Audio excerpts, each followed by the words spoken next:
Audio Jungle.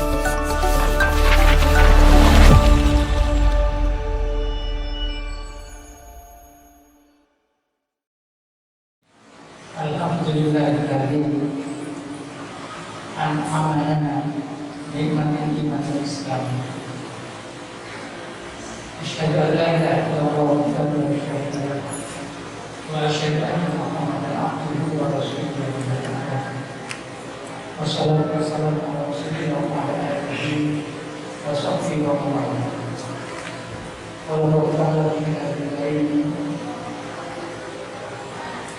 Ya ayyuhalladzina amanu taqullaha haqqa tuqatih wa la tamutunna illa wa antum muslimun.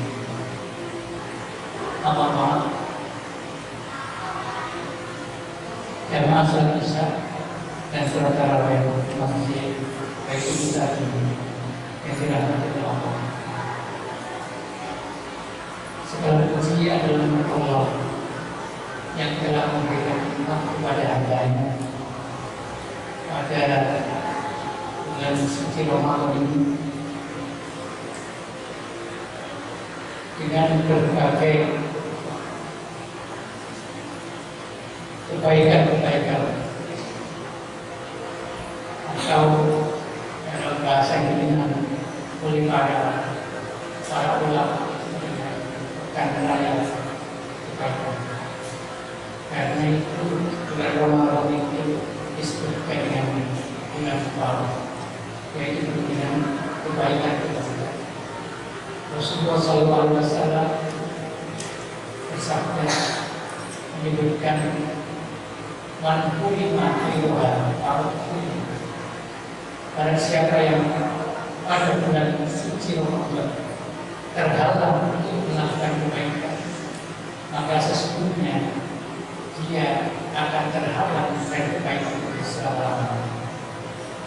Oleh karena itu, kalau kita perhatikan dalam ayat suci Al-Quran yang berkaitan dengan puasa Ramadan yang disebutkan oleh Allah SWT, dikemas begitu dalam satu surat dalam ayat yang diberikan mulai 183 sampai 187. Antara ayat satu dengan ayat yang lain itu saling terkait dan saling berangkat. Di antaranya adalah ayat yang ke-64. Allah SWT memberikan dispensasi kepada orang-orang yang beriman tidak melakukan puasa dengan alasan tertentu dalam ayat tersebut. Akan tetapi jikalau dia tahu kebaikan pada bulan Ramadan itu yang luar biasa, maka sesungguhnya dia adalah termasuk kelompok orang yang cerdas. Itu alam. Jikalau kalian mengetahui bahwa banyak kebaikan bukan bulan Ramadan, niscaya apapun yang menghadapi selama melaksanakan ibadah puasa Ramadan dan tetap mempertahankan puasa Ramadan itu karena begitu banyak kebaikan kita. Sesungguhnya puasa Ramadan itu mengantarkan kita mencapai kecerdasan spiritual kita sendiri. Oleh karena itu, selama kesalahan kita banyak kepada Allah, kita tersampaikan tergerakkan kepada Tuhan kita. Tauladan kita Nabi suci Nabi Muhammad SAW. Jamaah salat Isya yang dirahmati oleh Allah. Dalam surat Asy-Syu'ara, Nabi Ibrahim, seorang nabi yang mendapatkan titel dari Allah berupa Rasul, kekasih Allah, itu bermunajat kepada Allah SWT. Dalam ayat 108 ayat 87 beliau bermunajat mengatakan la wala tukhzini yaumal hasr. Ya Allah, janganlah Engkau hinakan kata Nabi Ibrahim ketika beliau bermunajat kepada Allah, yaitu pada hari di mana orang-orang itu nanti akan dibangkitkan. Jadi manusia itu mengalami tiga tahap dalam hidupnya. Siapapun manusia itu, apapun sikapnya manusia itu kepada Allah, akan melalui tiga tahap ini. Tahap yang pertama adalah tahap kelahiran. Tahap yang kedua adalah tahap kematian. Tahap yang ketiga adalah tahap kebangkitan pada hari kiamat. Walaupun orang-orang di dalam Islam memahaminya ada dua tahap, karena kami kita oleh Islam itu salah satu pokok kita itu adalah mengimani adanya tahapan kebangkitan, di mana manusia itu pasti akan dibangkitkan oleh Allah Subhanahu wa Ta'ala.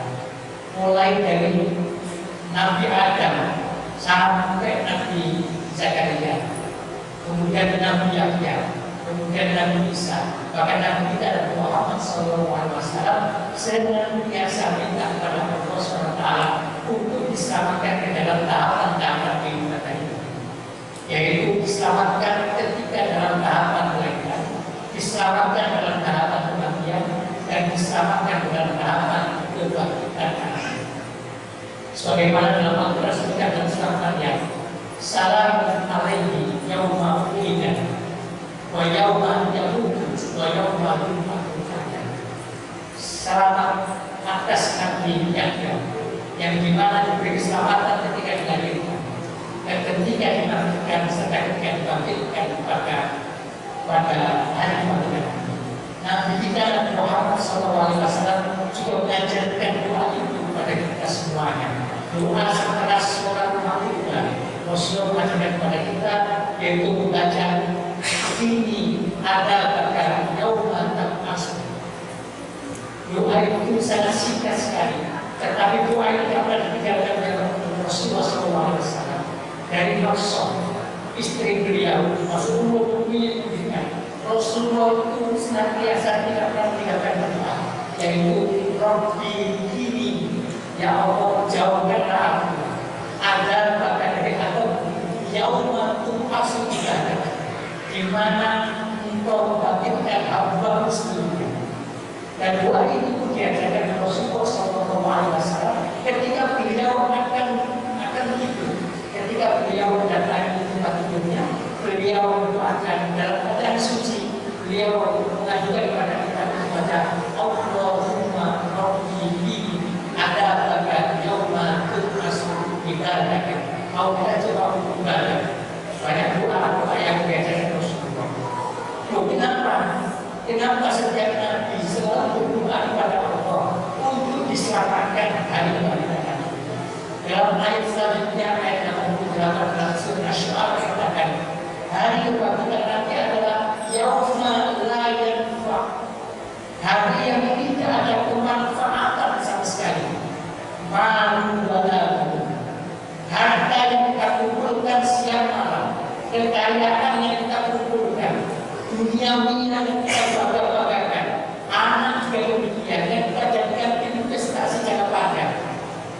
Kita bangga-banggakan anak ini, kita jadikan perhiasan, kita jadikan sebagai kebahagiaan kita. Layan tidak bermanfaat. Harta yang kita kumpulkan tidak ada manfaatnya. Anak-anak kita yang kita bangga-banggakan itu tidak ada manfaatnya. Illa kecuali manfaat diperlukan sekali, kecuali orang yang datang diperlukan sekali dengan hati yang salah. Jadi bukan harta yang kita bawa, bukan anak-anak yang kita banggakan ketika hari kebangkitan, tetapi yang diharapkan oleh Allah SWT dari kita adalah datang kepada Allah diperlukan sekali dengan hati yang selamat, hati yang bersih, hati yang jernih. Dalam surat Al-Fatihah itu juga disebutkan, ya ayyuhan nafsul mutmainnah, wahai nafsul mutmainnah, irji'i ila rabbiki. Kalau tadi dikatakan kita akan menghadap kepada Allah dengan hati yang bersih, maka dalam ayat yang lain disebutkan nanti kita datang menghadap kepada Allah dengan membaca nafsul mutmainnah. Hanya orang-orang yang punya hati yang bersih dan hanya orang-orang yang punya nafsul mutmainnah yang akan bisa bertemu dengan Allah Subhanahu wa Ta'ala dan bisa berjumpa dengan Allah Subhanahu wa Ta'ala. Oleh karena itu, puasa Ramadan yang kita lakukan ini, yang insya Allah sudah 10 hari kita lakukan, akan mengantarkan salah satunya adalah mengantarkan kita pada hati yang bersih dan sekaligus menjadi nafsu yang mulia. Abu Umamah, seorang sahabat Rasulullah SAW, ketika bertanya kepada Rasulullah, ya Rasulullah, murni perintahkan kepada saya bisa dengan sesuatu, yang mana sesuatu itu akan saya pegang, akan saya benar kuat sesuatu itu, kalau engkau memerintahkan, yang buka itu dirinya, semoga apa yang engkau berikan nanti akan bermanfaat oleh Allah SWT kepada saya. Apa jawaban Rasulullah? Alaika bis-shaum. Laksanakanlah puasa. Fa innahu la lahu. Karena puasa tidak ada bandingan. Apapun puasa yang kita lakukan, itu tidak ada bandingannya dengan ibadah yang kita lakukan. Luar biasa puasa. Rasulullah menjawab, la ilaha lahu.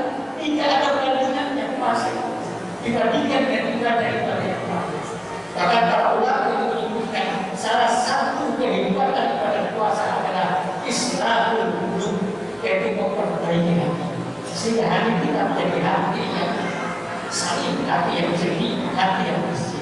Sekaligus zakat nafs, mensucikan nafsu kita agar nafsu kita menjadi nafsu kita. Di dalam diri kita itu ada dua nafsu. Yang pertama adalah nafsu lawamah, yang kedua adalah nafsu sufiah, dan yang ketiga adalah nafsu amal. Kalau kita bisa menggandingkan nafsu lawamah, insya Allah kita pun juga bisa menggandingkan nafsu sufiah. Kalau nafsu sufiah bisa kita kendalikan, maka kita bisa menggandingkan nafsu amal. Kalau nafsu amal bisa kita kendalikan, insya Allah nafsu amal akan tumbuh jadi nafsu iman. Nafsu lawamah itu apa? Nafsu lawamah adalah nafsu terhadap kebutuhan dasar pokok manusia, yaitu sadar paman. Ini nafsu lawamah. Nafsu lawamah itu pasti dimiliki oleh setiap makhluk hidup. Setiap makhluk hidup memiliki nafsu lawamah. Karena apa? Nafsu ini adalah nafsu untuk kebutuhan pokok dalam rangka mempertahankan hidup. Sedangkan nafsu sufiah adalah kelebihan terhadap nafsu lawamah. Itu namanya nafsu sufiah. Oleh karena itu dalam ibadah puasa Ramadan pada siang harinya kita bilang kita dilarang oleh Allah SWT untuk makan dan untuk minum serta melakukan hubungan biologis antara suami istri dalam rangka menekan nafsu lawamah. Jangan sampai nafsu lawamah ini berkembang kemudian menjadi nafsu sufiah. Nafsu sufiah itu adalah nafsu keinginan yang lebih dari Tuhan. Ini nafsu sufiah. Kita makan satu hari bisa, tapi karena keinginan kita bisa makan sampai 2 kali, mungkin sampai 3 kali.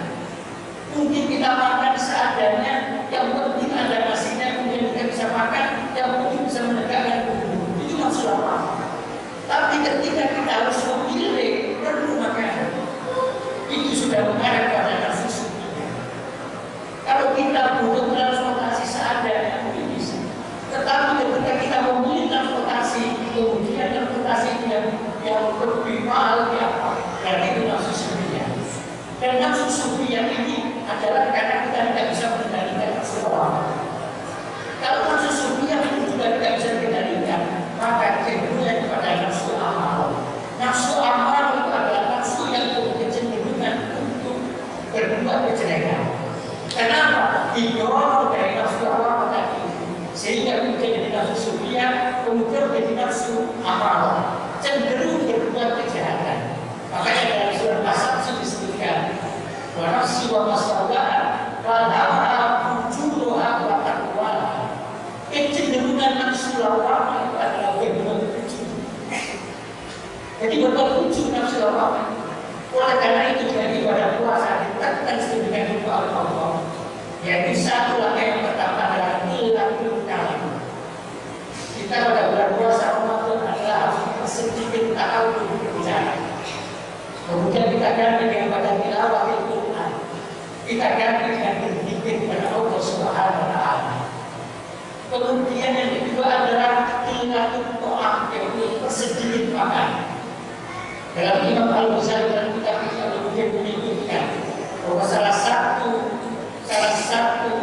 kaitannya dengan ibadah puasa Ramadan yang bersifat batinnya, kewajiban-kewajiban batinnya adalah ketika berbuka adalah mempersedikit beban dalam rangka qillatul ta'am. Kalau 12 jam kita bisa menahan tidak makan dan lagi, sehingga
puasa tidak setiap hari saja, tapi puasa itu sampai semua itu siap dan lain, kemudian sempurnakan puasa itu sampai malam.